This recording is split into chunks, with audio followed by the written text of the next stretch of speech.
Hey guys welcome জনাইছোঁ আপোনালোক সকলোকে স্নেহাছ ক্লাছলৈ। আজি মই আলোচনা কৰিম কোনজন সাহিত্যিকক কি বুলি জনা যায়। এইটো all Assam direct requirement exam বা অল কম্পিটিটিভ এক্সাম যিকোনো আছামৰ যিকোনো এক্সামৰ বাবে এই টপিকটো বা এই ভিডিঅ'টো আপোনালোকৰ বাবে বহুত গুৰুত্বপূৰ্ণ হ'ব। চ' আপোনালোকে চাব, আপোনালোকে মই পঢ়ি দিম, দুবাৰকৈ পঢ়ি দিম। আপোনালোকে নোটছ বনাব নালাগিব, আপোনালোকে এবাৰ শুনিলেই হয়তো চাগে মনত থাকি যাব। চ' চাই যাব আপোনালোকে এক্সাম যোৱাৰ আগতে। আপোনালোকৰ মই ভাবোঁ যে আপোনালোকৰ কামত আহিব। চ' পলম নকৰাকৈ আজিৰ ভিডিঅ'টো ষ্টাৰ্ট কৰি আছোঁ। চ' কলাগুৰু কি নামেৰে জনা যায়? বিষ্ণু ৰাভা হিচাপে। ৰূপ কোঁৱৰ কোনজন সাহিত্যিকক কি বুলি জনা যায় কৈছে? বিষ্ণু ৰাভা কি নামেৰে জনা যায়? কলাগুৰু নামেৰে জনা যায়। জ্যোতিপ্ৰসাদ আগৰৱালাক কি নামেৰে জনা যায়? ৰূপ কোঁৱৰ হিচাপে জনা যায়। নবীন চন্দ্ৰ বৰদলৈ কৰ্মবীৰ হিচাপে নবীন চন্দ্ৰ বৰদলৈক জনা যায়। লোকপ্ৰিয় কাক জনা যায়? লোকপ্ৰিয় গোপীনাথ বৰদলৈক। তাৰপিছত দেশভক্ত হিচাপে কাক জনা যায়? তৰুণৰাম ফুকনক দেশভক্ত হিচাপে জনা যায়। তাৰপিছত ত্যাগবীৰ বুলি ক'লে হেমচন্দ্ৰ বৰুৱাক বুজায়। ত্যাগবীৰ বুলি কাক জনা যায়? হেমচন্দ্ৰ বৰুৱাক। নটসূৰ্য কাক জনা যায়? নটসূৰ্য নামেৰে। নটসূৰ্য হৈছে ফণী শৰ্মা নটসূৰ্য নামেৰে জনা যায়। সাহিত্য ৰত্ন চন্দ্ৰধৰ বৰুৱা। সাহিত্য ৰত্ন হিচাপে কাক জনা যায়? চন্দ্ৰধৰ বৰুৱাক। তাৰপিছত অগ্নিকবি হিচাপে কাক জনা যায়? কমলকান্ত ভট্টাচাৰ্যক অগ্নিকবি হিচাপে জনা যায়। অসম কেশৰী হিচাপে কাক জনা যায়? অম্বিকাগিৰি ৰায় চৌধুৰীক অসম কেশৰী হিচাপে জনা যায়। উপন্যাস সম্ৰাট হিচাপে কাক জনা যায়? ৰজনীকান্ত বৰদলৈক উপন্যাস সম্ৰাট হিচাপে জনা যায়। বকুল বনৰ কবি হিচাপে কাক জনা যায়? আনন্দ চন্দ্ৰ বৰুৱা। তাৰপিছত শেৱালী কবি হিচাপে ৰত্নকান্ত বৰকাকতিক জনা যায়। শেৱালী কবি বুলি কাক জনা যায়? ৰত্নকান্ত বৰকাকতি। তাৰপিছত সুগন্ধি পখিলাৰ কবি হিচাপে হীৰেণ ভট্টাচাৰ্যক জনা যায়। ভাঙনি কোঁৱৰ বুলি আনন্দ চন্দ্ৰ বৰুৱাক জনা যায়। ভাঙনি কোঁৱৰ কোনজন সাহিত্যিকক জনা যায়? ভাঙনি কোঁৱৰ হিচাপে আনন্দ চন্দ্ৰ বৰুৱাক ভাঙনি কোঁৱৰ হিচাপে জনা যায়। অতীন্দ্ৰিয়বাদী কবি কোন হয়? নলিনীবালা দেৱীক কি নামেৰে জনা যায়? অতীন্দ্ৰিয়বাদী কবি।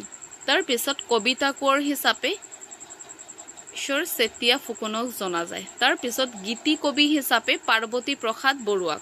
গীতি কবি হিচাপে কাক জনা যায়? পাৰ্বতী প্ৰসাদ বৰুৱাক জনা যায়। ধনী কবি হিচাপে বিনন্দ চন্দ্ৰ বৰুৱাক জনা যায়। ধনী কবি কোন হয়? বিনন্দ চন্দ্ৰ বৰুৱা। তাৰপিছত নিজৰাৰ কবি হিচাপে কাক জনা যায়? শৈলধৰ ৰাজখোৱাক নিজৰাৰ কবি হিচাপে জনা যায়। নিজৰাৰ কবি হিচাপে কাক জনা যায়? শৈলধৰ ৰাজখোৱাক জনা যায়। প্ৰতিমাৰ খনিকৰ কবি হিচাপে কাক জনা যায়? প্ৰতিমাৰ খনিকৰ আনচাৰ হ'ব চন্দ্ৰকুমাৰ আগৰৱালাক প্ৰতিমাৰ খনিকৰ হিচাপে জনা যায়। কাব্য ভাৰতী হিচাপে কাক জনা যায়? ধৰ্মেশ্বৰী দেৱী বৰুৱানী কাব্য ভাৰতী হিচাপে জনা যায়। বনফুলৰ কবি হিচাপে যতীন্দ্ৰনাথ দুৱৰাক বনফুলৰ কবি হিচাপে জনা যায়। বনফুলৰ কবি বুলি কাক কোৱা হয়? যতীন্দ্ৰনাথ দুৱৰা। বনফুলৰ কবি। বিহগী কবি ৰঘুনাথ চৌধুৰী।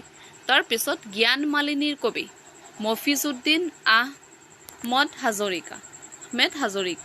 তাৰপিছত পাপৰি কবি হিচাপে কাক জনা যায়? গণেশ চন্দ্ৰ গগৈ হৈছে পাপৰি কবি। তাৰপিছত অগ্নিকবি কোন হয়? অগ্নিকবি হৈছে কমলাকান্ত ভট্টাচাৰ্য।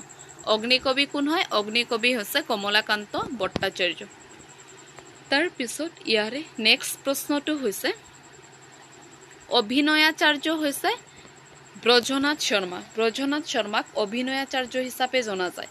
তাৰপিছত জননায়ক হিচাপে কাক জনা যায়? দেৱেশ্বৰ শৰ্মাক জননায়ক হিচাপে জনা যায়। তাৰপিছত দেশৰ প্ৰাণ হিচাপে কাক জনা যায়? দেশ প্ৰাণ হিচাপে লক্ষ্মীধৰ শৰ্মাক দেশ প্ৰাণ হিচাপে জনা যায়। জননায়ক হিচাপে দেৱেশ্বৰ শৰ্মাক জনা যায় আৰু দেশ প্ৰাণ হিচাপে লক্ষ্মীধৰ শৰ্মাক জনা যায় নাট্য প্ৰভাকৰ হিচাপে কাক জনা যায় নাট্য প্ৰভাকৰ হিচাপে সত্যপ্ৰসাদ বৰুৱাক জনা যায় সত্যপ্ৰসাদ বৰুৱাক কি হিচাপে জনা যায় নাট্য প্ৰভাকৰ হিচাপে কাক জনা যায় সত্যপ্ৰসাদ বৰুৱাক তাৰ পিছত বন কোঁৱৰ হিচাপে